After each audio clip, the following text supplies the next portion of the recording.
We're the Phil Saudi family. Hi, beautiful people! Welcome back! It's me, Mommy Jem, and Faris with me for the intro. Okay guys, ngayon, ang video natin ay tungkol sa kung paano ko sila tuturuan for the preparation of their class by Sunday. So, magre-review kami ng konti lang kasi mamaya lalabas kami. Your schedule is 3 p.m. until 7 p.m. So, you have a lot of time to prepare yourself in the morning. Right? Okay. Say hi! Hi! Say good morning! Say good morning to the people. Good morning. So, ang pag-uusapan natin ay kung paano ko tinuturuan yung mga anak ko to be assertive inside the classroom or in the crowd. Assertive is when they have the guts or the confidence to express their feelings, their opinions, their beliefs in a most honest and respectful way. Okay, so paano natin tinuturuan yung mga... Paano ba natin sila matutulungan to say, "Hi, Mom, I want to answer that question." How can we help them to raise their hands? So we have here on Sunday, they have Lugati, Tawheed, Math, Spelling, and Quran. Okay. So yeah, Mama, get your math book. We have some sets of activities here that we're going to do it ahead of time para pag humarap sila sa computer, alam na nila ang sagot. Okay, so ayan, Faris, try to solve this addition, number patterns. We have the example here from number 1 to number 3. Yes, so easy. Okay, let's try. Okay. I write Get your some scratch answers. paper. You will not write any answer here. Your teacher doesn't like that. I know. So he will not know, she will not know that we answered it ahead of time. We are gonna scrap this. No, your mama. Just put it all the answers here and I will check it. Okay? 3. Are you in grade what? 3. Grade 3. This is as easy as pie. You already have since grade 1.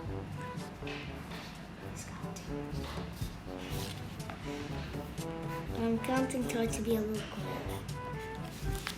Expensive, so real. Expensive 7 real. Okay. That's I will it. take It's care very of this. expensive. Okay. Expensive the 7 reals. Correct. 18. Mashallah, bravo. 15 plus 8, 23. 15. You have multiplication here. Where did you got this? From my brain. Your brain, your big head, full of brains.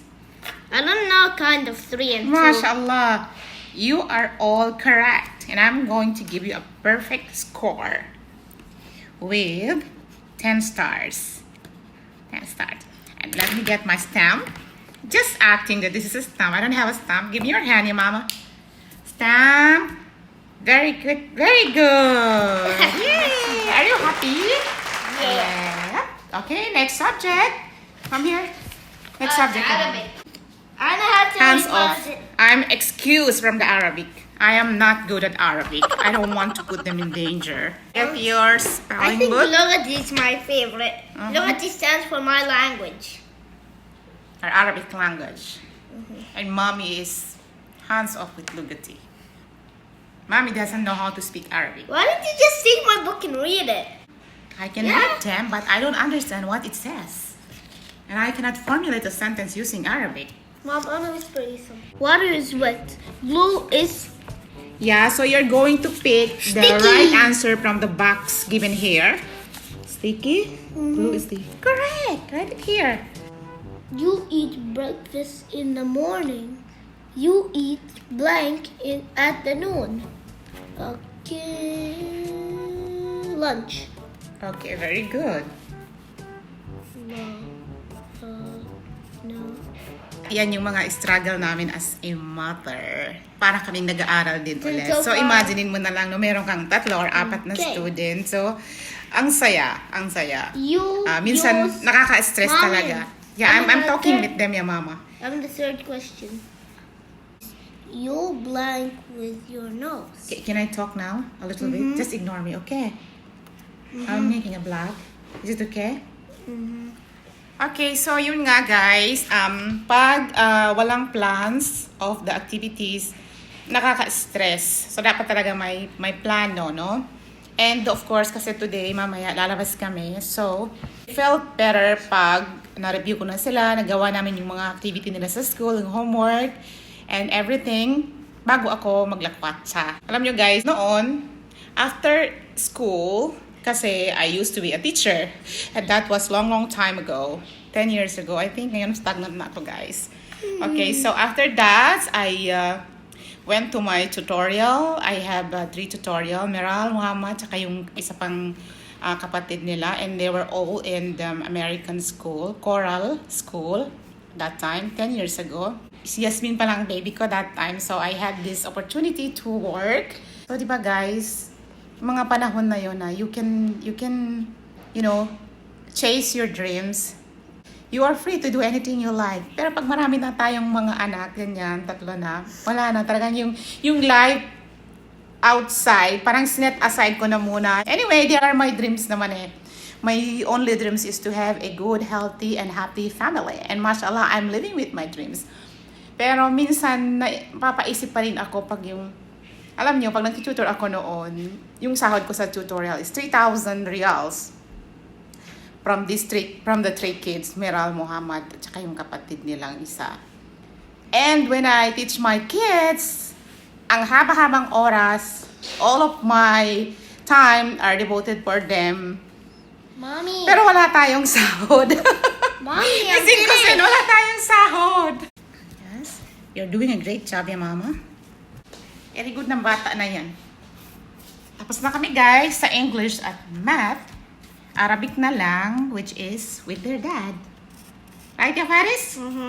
Nandito naman tayo kay Ate Yasmin. What you have here, you darling? Okay, open the science. I want the science. You have tomorrow your science, spelling, math. For the Arabic, as usual, with your dad. She is independent and she can handle herself alone, mashallah. Konting guidance na lang kailangan niya. Have you read this? I asked you to read this 2 days ago, am I right? Yeah. Yeah, okay. Can you tell me something about cells? Yeah, Mama, from your own practical understanding. So there's 2 types of cell. Plant cell and human skin cell. Okay. Why are most cells small? Most cells are small and they can't be seen by our naked eyes. They can be seen through what? Microscope. Microscope. Very good. I just want to know if you really have the idea because guys, I asked her to read it ahead of time 2 days ago. Sinabi ko sa kanyang kailangan niyang magbasa ng 1 hour. So, nakapagbasa na siya ng how many pages, anak? I think 3 pages. Yeah. Ganon. She doesn't need to memorize it. She doesn't need to really understand it kasi hindi pa siya na-explain ng teacher. Reading lang. At least magkakaroon siya ng background, magkakaroon siya ng idea kung ano yung pag-aaralan nila by Sunday. Tell me, what is this? This is a cell. A cell, of course. This small thing is a cell membrane, like a hair thing. And the outside line bigger is cytoplasm. And those small dots is DNA. And and these like intestines are called organelles. yeah. Oh my god. See those cells? The I don't know about science. But anyway, you are big already to handle yourself. Next you have, I'm going to do the anak, okay? I'll check you later. Hello, ya mama. What are you doing? You're building blocks again. Is this a house? Whose house is this? For us? Wow, I love it. That Okay. looks like a museum more than a house. I'd like to join you playing, but we have to study first now. Okay, 30 minutes, and then mommy is going to help you build this house. Yep. Yalla, yalla ya mama ya. Yeah, I will help you. Ya Allah. Iba talaga guys pag yung ganyan, 6 years old. Kailangan ng motivation and encouragement before you can ask them to do something. This is boat. This is tape. This is Pat. This is Sat. Okay, let's have a review.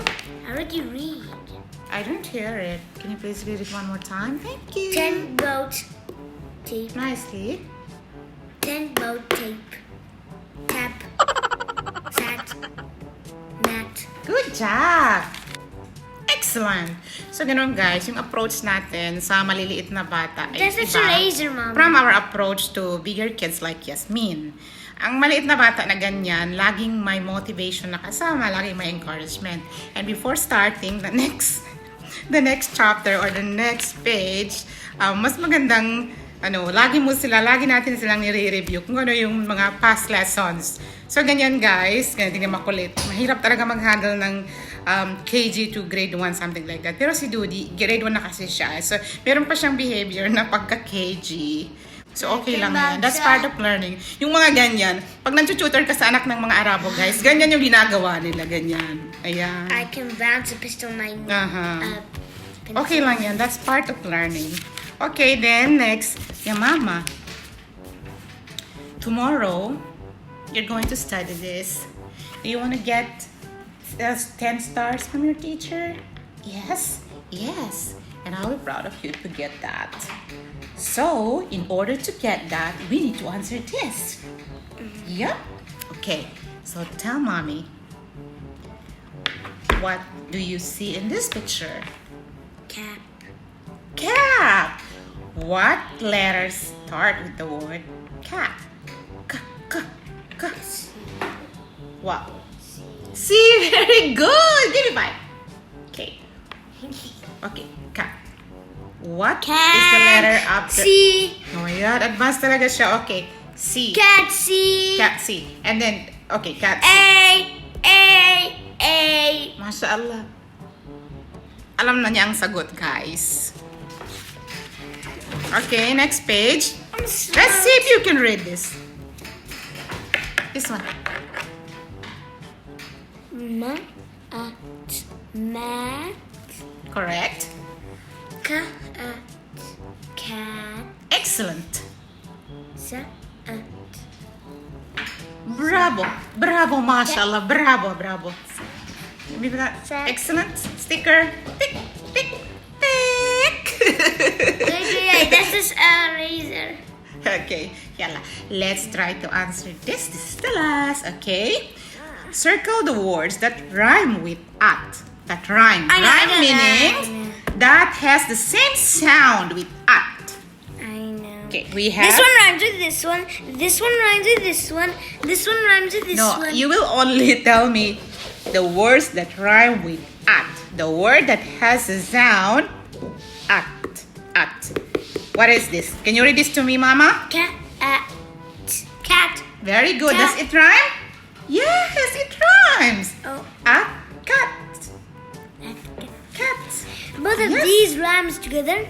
Uh-huh. Both of these rhymes together. Both of these rhymes together. Good job. I'll give you 10 stars.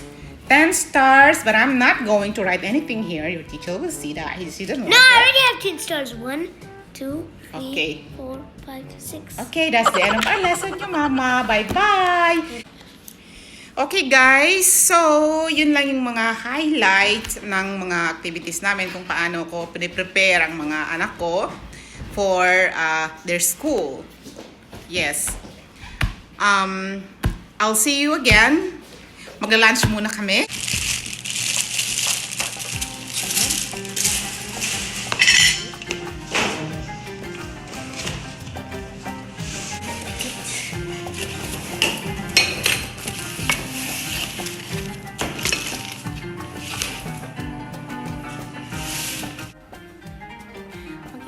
So that's the end of our vlog. I hope you got some ideas from us. Take care of yourself. Massalam until next time. Bye.